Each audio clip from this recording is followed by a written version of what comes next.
जय हिंद दोस्तों। आज हम लोग क्लास 10 का बायोलॉजी में जैव प्रक्रम में सबसे पहला जो टॉपिक पढ़ने वाले हैं वो पढ़ेंगे पाचन तंत्र के बारे में। तो आइए समझते हैं पाचन होता क्या है। तो देखिए, जटिल को सरल पदार्थ में तोड़ना ये क्या कहलाता है? पाचन। ठीक है। और पाचन की क्रिया होने में जो जो अंग उसकी क्या करते हैं, मदद करते हैं, वो सब मिलके एक तंत्र बनाता है जिसको कहा जाता है पाचन तंत्र। ये आपका पाचन तंत्र क्या एक फिगर है। अब देखिए, हम लोग जो भोजन खाते हैं उसके 5 घटक होते हैं। क्या घटक होते हैं? 5। क्या क्या? कार्बोहाइड्रेट, प्रोटीन, वसा। ये 3 का पाचन होता है। और विटामिन और खनिज लवण इसका पाचन होता नहीं है। ये हमारे शरीर में डायरेक्ट अवशोषित कर लिए जाते हैं। अब कैसे जानेंगे कि ये सबका पाचन हुआ है कि नहीं हुआ है? तो कार्बोहाइड्रेट ग्लूकोज में चेंज हो गया। कार्बोहाइड्रेट किसमें चेंज हो गया? ग्लूकोज में। तो हमको समझ जाना है कि कार्बोहाइड्रेट का पाचन हो गया है। उस तरह प्रोटीन किसमें चेंज होना चाहिए? प्रोटीन अमीनो अम्ल में।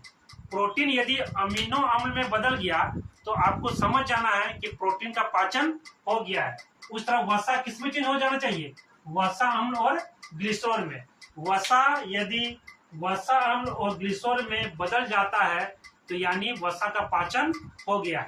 अब आइए हम लोग क्या करेंगे, एक एक करके बारे में सबको आसानी से पढ़ेंगे। आइए स्टूडेंट, अब हम लोग पाचन तंत्र में एक एक करके बारे में सबको पढ़ेंगे। तो आइए शुरू करते हैं। सबसे पहले कहाँ से? मुंह से। तो देखिए, हम जैसे भोजन को मुंह में लेते हैं तो मुंह में क्या होते हैं? दांत होते हैं। दांत क्या करते हैं? उस भोजन को छोटे छोटे टुकड़ों में तोड़ देते हैं। अब उसको तोड़ने के बाद हमारे मुंह के ही अगल बगल में एक ग्रंथि पाई जाती है जिसको बोलते हैं लार ग्रंथि। क्या बोलते हैं? लार ग्रंथि। और इस ग्रंथि से एक रस निकलता है जिसको बोलते हैं लाला रस। क्या बोलते हैं? लारस। वो लारस क्या करता है? उस भोजन में जो कार्बोहाइड्रेट है उसको ग्लूकोज में बदल देता है। यानी ग्लूकोज का पाचन कहाँ शुरू हो गया? मुंह में। तो देखिए, ये कार्बोहाइड्रेट ग्लूकोज में चेंज होने के लिए भी क्या स्टेप है? 2 स्टेप है। क्या स्टेप है? 2 स्टेप। देखिए, पहले क्या होता है? पहला स्टेप समझिए। इस मंड में ही क्या होता है? कार्बोहाइड्रेट होते हैं। क्या होते हैं? कार्बोहाइड्रेट।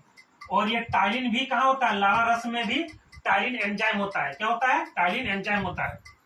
इस मंड को टाइलिन एंजाइम क्या करता है? पहले माल्टोज में बदलता है। किस बदलता है? माल्टोज में। उसके बाद इस माल्टोज को माल्टेज नामक एंजाइम इसी में पाया जाता है। ये क्या करता है? उसको शर्करा में बदल देता है। और इस शर्करा का मतलब ही क्या होता है? ग्लूकोज। यानी कार्बोहाइड्रेट से ग्लूकोज में बदलने के लिए इसको किस स्टेप से गुजरना पड़ता है? 2 स्टेप से। तो आपने अभी सीख लिया कि कैसे कार्बोहाइड्रेट ग्लूकोज में चेंज हो गया। अब देखिए, भोजन जैसे हम लोग मुंह में लिए तो मुंह से लेने के बाद एक नली से होकर गुजरती है भोजन। उस नली को बोलते हैं ग्रसिका। क्या बोलते हैं? ग्रसिका। भोजन को लिए और ये एगो नली से हो गया, उस नली को हम लोग क्या बोलते हैं? ग्रसिका। ये ग्रसिका जो है किससे कनेक्ट है? आमाशय से। किससे कनेक्ट है? आमाशय से। तो ये ग्रसिका में जो भोजन जाता है ना, ग्रसिका, इस ग्रसिका में से क्या जाता है? भोजन जाता है। लेकिन हम लोग जो भोजन खाते हैं ना, वो डायरेक्ट आमाशय में नहीं गिरता है। वो क्या करता है? धीरे धीरे धीरे गति करता है। क्या करता है? धीरे धीरे गति करता है। उसको बोलते हैं कर्मांकुंचन। क्या बोलते हैं? कर्मांकुंचन। कर्मांकुंचन गति।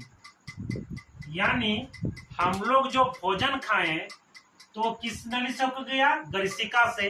कैसे गया? धीरे धीरे धीरे। उसको हम लोग क्या बोलते हैं? कर्मांकुंचन गति। क्या बोलते हैं? कर्मांकुंचन गति। और इस कर्मांकुंचन गति से वो अब कहां पर आएगा? आमाशय में। कहां पर आएगा? आमाशय में। तो आपको समझ में आ गया है। मुंह के बारे में अभी बता दिए, ग्रसिका के बारे में बता दिए। अब पढ़ेंगे किसके बारे में? आमाशय। हम लोगों ने अभी पढ़ लिया कि भोजन पहले मुंह से उसे कहा गया? ग्रसिका में। तो ग्रसिका में कर्मांकुंचन गति के साथ वो अब कहाँ आ गया? आमाशय में। कहाँ गया? आमाशय में।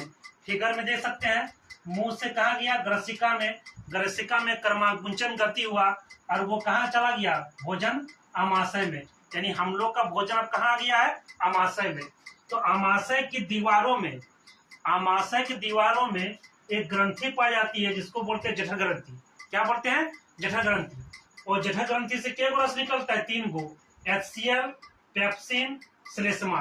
ठीक है, ग्रंथि का काम ही है रस निकालना, रस को ही हम लोग बोलते हैं एंजाइम। क्या बोलते हैं? एंजाइम। तो देखिए इसमें क्या है, HCl का क्या काम है?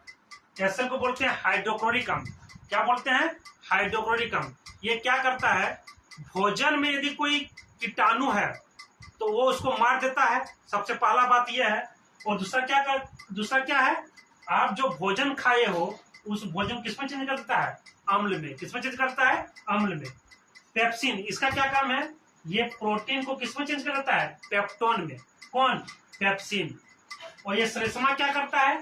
श्लेष्मा क्या करता है? इस HCl से आमाशय की दीवारों को नुकसान ना हो उससे वो बचाता है। कौन? श्लेष्मा। यानी HCl से आमाशय की दीवारों की क्या करता है? रक्षा करता है। तो अभी हम लोग पढ़ लिया आमाशय के बारे में। अभी हम लोगों ने पढ़ा कि भोजन पहले मुंह से ग्रसिका से कहाँ आया? आमाशय। अब आमाशय से जैसे ही वो क्षुदांत्र में जाएगा ना, उसके पहले उसको यकृत से और अग्नाशय, ये 2 गो से होकर गुजरना पड़ेगा। तो आइए सबसे पहले हम लोग देखते हैं यकृत। यकृत को ही बोला जाता है लीवर। क्या बोला जाता है? लीवर। और ये शरीर की सबसे बड़ी ग्रंथि होती है। तो यहाँ से भी 2 गो एंजाइम निकलता है, या कह लें तो 2 गो रस निकलता है। इसको बोलते हैं पीत रस और पीत लवण। तो यहाँ से क्या रस निकला? 2 गो, पीत रस, पीत लवण। अब इस पीत रस का क्या काम है? तो जो भोजन अम्ल था उस भोजन को अब क्या करेगा? क्षारीय बना देगा। कौन? पीत रस। और हम लोग का जो चर्बी होता है पेट में, जिसको वसा बोलते हैं, वो बड़ी बड़ी गोलिकाओं के रूप में रहता है। तो यकृत से एक और लवण निकलता है जिसको बोलते हैं पीत लवण। क्या बोलते हैं? पीत लवण। ये बड़ी बड़ी वसा को छोटी छोटी वसाओं में क्या करता है? खंडित कर देता है, मतलब उसको तोड़ देता है। बड़ी वसा को छोटी वसा में क्या करता है? चेंज कर देता है। इसी को बोलते हैं इमल्सीकरण। क्या बोलते हैं? इमल्सीकरण। जिस तरह हम लोग साबुन से कपड़ा को धोते हैं कि नहीं, उस तरह ये क्या करता है? पीत लवण वसा को पूरा क्या करता है? धो देता है, मतलब इसको छोटे छोटे भागों में खंडित कर देता है। तो अभी आपने पढ़ा यकृत से क्या गो एंजाइम? 2 गो, पीत रस, पीत लवण। पीत रस का क्या काम है? भोजन को क्षारीय बना देना। और पीत लवण का क्या काम है? वसा को छोटा छोटा भागों में क्या करना? तोड़ देना।